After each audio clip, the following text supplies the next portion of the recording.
Reka nongere mbasuhuze mwebwe mudahwema gukurikira ibiganiro byacu umunsi ku munsi, ngira ngo ninjye muvugana Kinini TV kuri kamera. Nagira ngo tugaruke ku kiganiro cyacu uyu munsi, tugaruke ku kibazo umukunzi wacu umwe yatubajije, aho yatwandikiye agira ati ese kuri views igihumbi YouTube iguhemba angahe?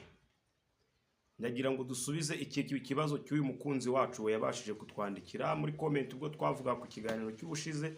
Aratubaza tese mwazadusobanuriye amafaranga YouTube ihemba umuntu kuri views igihumbi. Ubwo rero tera gatebe hamwe wicare uze tuganire, mubwire neza ukuntu ugiye kujya uhembwa amafaranga kuri YouTube, mubwire kuri views uzabona amafaranga ugomba kubona. Ndakwakire rero wowe mushyashya kuri channel, wabonye iki kiganiro bwa mbere. Niba utari wakora subscribe, ukanda subscribe, ukande na like. Ubundi niba hari icyo wifuza kutubaza ujye muri comment wandike kugira ngo tuzajye tugusubiza.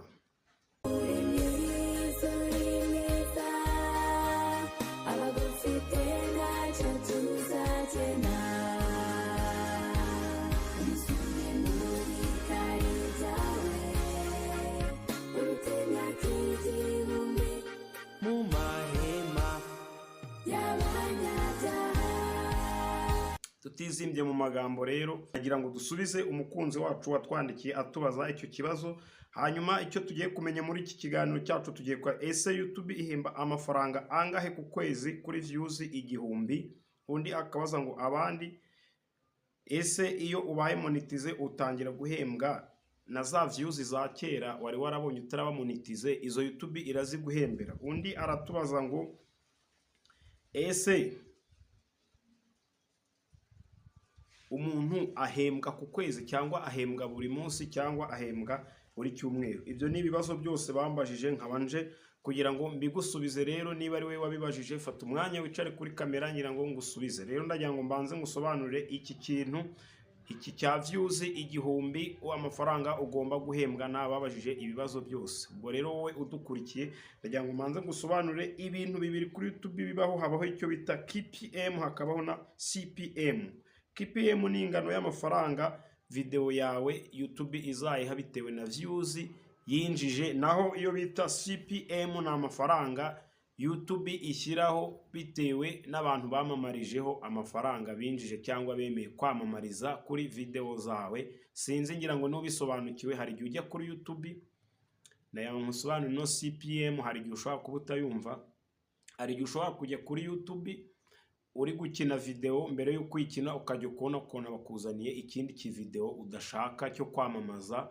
Ngira ngo iyo niyo bita CPM ni utayisobanukiwe. Iriya video ufungura indi ugiye kujyamo ukabona iridumbukije iraje nta muntu yizanye, igakina nk'amasegonda 22 cyangwa 15, iyo niyo bamamarizamo, niyo nkubwira ko ariyo CPM.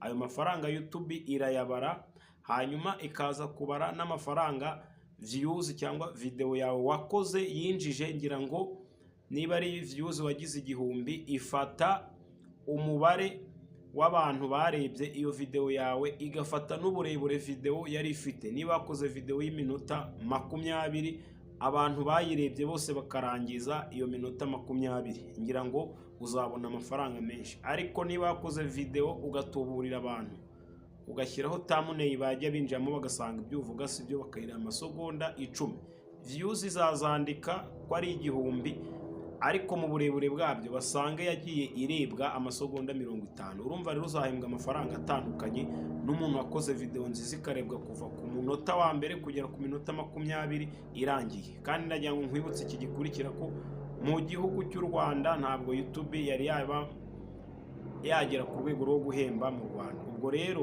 umuntu ufite content zikurikirwa n'abanyamahanga, aho YouTube ibahembera ntabwo muzanganya amafaranga. Niba umuntu akurikirwa n'abanyamerika, undi agakurikirwa n'abanyakenya cyangwa se abo muri South Africa, aho hantu hose YouTube irabahemba. Ariko mu Rwanda ntabwo baragira ishami ryo guhemba YouTube.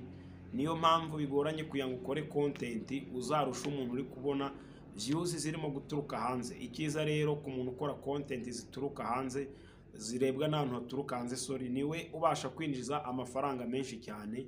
Ngira ngo mu Rwanda ho ntago byari byakunda.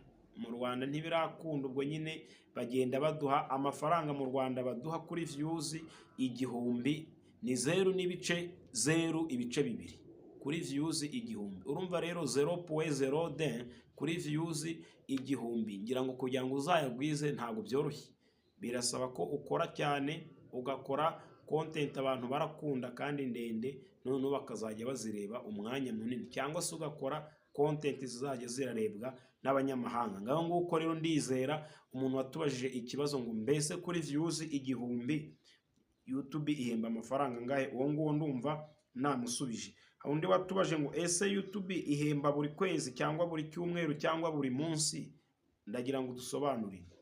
Eka musobanurire rero, nibyo koko YouTube ihemba buri munsi, ihemba buri munsi, ariko ntabwo amafaranga ihita yaguha.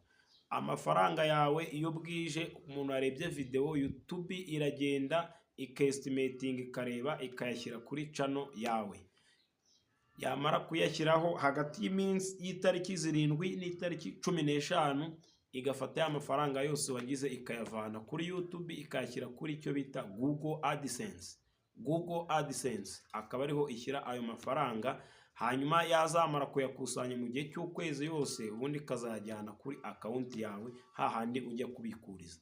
Ndagira ngo nkutangarize ko nubwo yayashyiraho ukaba utari wuzuza amadolari 70, utemerewe kujya kubikuza ari amafaranga kuri account yawe, kuko kugira ngo utangire kurya amafaranga ya YouTube bwa mbere uyarya ari uko umaze kuzuza amadolari 70 nibwo ugenda kuyabikuza. Wewe rero watangiye YouTube channel ukaba utaruzuza amadolari 70 cyangwa ukaba utarafunguza Google AdSense kugira ngo YouTube ijye gushyiraho amafaranga, ubwo izajya ijya kuguhemba ibura aho uyashyira.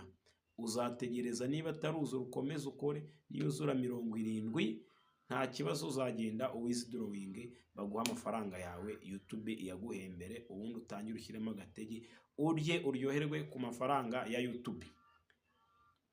Naho ikiganiro cyanjye romba nkisoreje uyu munsi, niba wagikunze kanda subscribe, ukande like, ujye muri comment utubwire niba hari ikindi kibazo wibaza twazagusobanurira ejo.